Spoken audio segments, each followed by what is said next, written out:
బ్రహ్మముడి వేస్తున్నారండి పంతులు గారు అమ్మవారికి స్వామివారికి.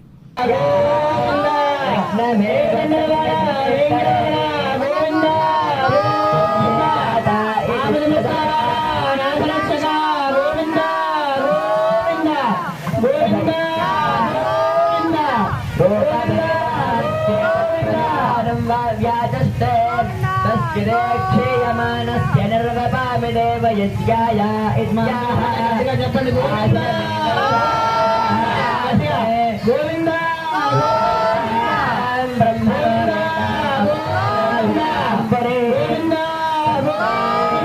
బ్రహ్మద బ్రహ్మద ఆయుష్కీర్తిం ప్రజాన్నదు అగ్నే విశ్వేభిరేకదైవైరోర్జావంతం ప్రథమస్తే దయోనో కులాజినం కృతవంతగో సవిత్రే యజ్ఞన్న యజమానాయ సాధో